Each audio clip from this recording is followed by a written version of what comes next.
حضرت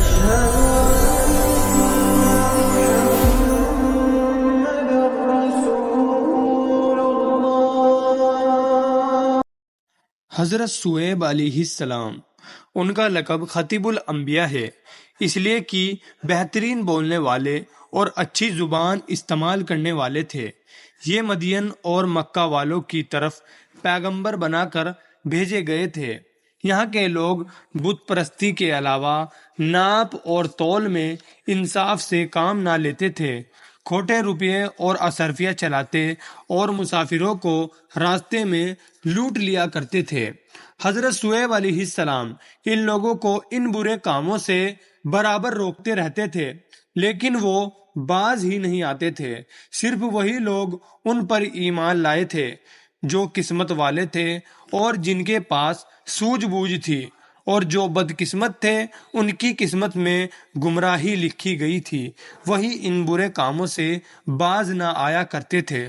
جب حضرت شعیب علیہ السلام کی دعوت عام ہونے لگی تو شام دیس اور اس کے آس پاس کے لوگ پورے چاؤ کے ساتھ ایمان لانے کے لیے چلتے تو ان کی قوم کے لوگ راستے میں بیٹھ کر ان لوگوں کو حضرت شعیب علیہ السلام کی پیروی سے منع کر دیتے تھے۔ حضرت شعیب علیہ السلام انہیں عذاب کے خطرے سے بھی آگاہ کرتے، کہتے تھے کہ تم پیغمبروں کی نصیحت نہیں مانتے ہو، گمراہی کے راستے پر چل رہے ہو، لوگوں کو ہدایت کے راستے پر چلنے سے روکتے ہو، تو سمجھ لو اگر خدا کے غضب سے نہ ڈرو گے اور اس کے حکم پر نہ چلو گے تو اگلی امتوں کی طرح تم بھی اس کے عذاب کے شکار ہو جاؤ گے، اور اس وقت اس کے بچنے کا تم کوئی راستہ نہ ڈھونڈ پاؤ گے۔ قوم نے جواب دیا، تم کیا کہتے ہو؟ ہماری سمجھ میں کچھ نہیں آتا ہے۔ ہمارے پاس جو مال اور اسباب ہے وہ تو ہماری ملکیت ہے، اس میں کمی بیشی ہماری کوششوں کے کرنے نہ کرنے سے ہوتی ہے، پھر تم اس پر اعتراض کیوں کرتے ہو؟ اسی طرح بت پرستی ہمارے بزرگوں کا طریقہ رہا ہے، اسے ہم کیسے چھوڑ سکتے ہیں؟ خوب سمجھ لو، ہم اور ہماری قوم کے لوگ تمہاری بات نہیں مانیں گے، نہ تمہارے فرما بردار بنیں گے۔ رہے یہ لوگ جو تم پر ایمان لائے ہیں، یہ تو ناسمجھ اور پاگل ہے۔ یہ اگر سمجھ بوجھ سے کام نہ لیں گے تو ہم ان کو ملک سے نکال دیں گے۔ ہاں، تمہارے ساتھ رشتہ داری ہونے کی وجہ سے یہ رعایت کرتے ہیں کہ تم سے کچھ بولتے نہیں، ورنہ تمہیں تو ایسی سزا دیتے کہ تم ہمیشہ اسے یاد رکھتے۔ حضرت شعیب علیہ السلام نے فرمایا کہ جن لوگوں کو اللہ تعالیٰ نے کفر سے نجات دی ہے، ایمان کی دولت سے نوازا ہے، وہ پھر سیدھی راہ پر آ کر تمہاری گمراہی میں نہ پڑیں گے۔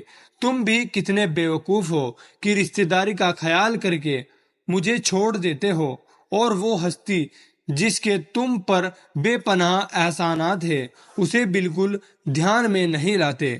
اگر تمہارا رویہ یہی رہا تو مجھے ڈر ہے کہ بہت جلد خدا کا غضب تم پر نازل ہوگا اور تم تباہ اور برباد ہو کر کسی طرف کے نہ رہو گے۔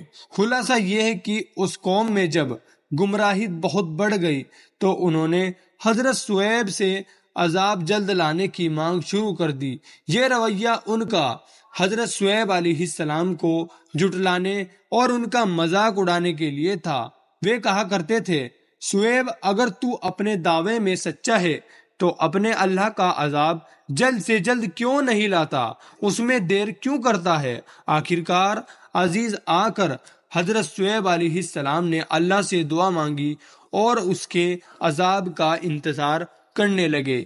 اس بیچ 7 دن تک ایسی تیز گرمی پڑی کہ وہ لوگ گرمی کی زیادتی کی وجہ سے گھروں میں ٹھہرنے کی تاب نہ لا سکے اور اپنے گھر والوں کے ساتھ اور مویشیوں کو لے کر گھروں سے نکل کر باغوں میں چلے گئے تاکہ وہاں کی ٹھنڈی ہوا سے راحت اور سکون حاصل کر سکے۔ اللہ تعالیٰ نے جہنم کی طرف سے اس طرح کی گرمی ہوا ان گمراہوں پر بھیجی کہ چشموں کا اور کنووں کا پانی اور بدن کا خون آگ پر رگی ہانڈی کی طرح جوش مارنے لگا۔ اس بیچ ایک کالے بادل نے اس زمین پر سایہ ڈالا، وہ لوگ اس سائے میں گئے کہ ٹھنڈک ملے گی۔ جب صحابوں نے اس سائے کے تلے پناہ لی تو ایک آگ اس بادل سے اتری جس میں بوڑھے جوان، کمزور مضبوط اور بچے جل کر راکھ ہو گئے۔ وہ شہر میں باقی رہ گئے تھے۔ حضرت جبرائیل علیہ السلام کے نعرے کے صدمے سے جہنم کے ایندھن بنے۔ اس طرح دنیا ان کی برائیوں سے پاک ہو گئی۔ حضرت شعیب کو اپنے تمام مسلم ساتھیوں کے ساتھ سکھ اور چین کے ساتھ زندگی گزارنے کا موقع ملا۔ اللہ کا حکم نازل ہوا کہ حضرت شعیب اپنے ساتھیوں کے ساتھ مدین ہی میں رہے اور آس پاس کے لوگوں کو صحیح راستے پر لانے کی کوشش کرے۔ اس وقت تک حضرت موسیٰ علیہ السلام ان کی خدمت میں پہنچ جائیں گے۔ پھر حضرت موسیٰ کے تشریف لے جانے کے 7 سال کئی مہینے اور زندہ رہے، پھر آخرت کی منزلیں طے کرنے میں لگ گئے۔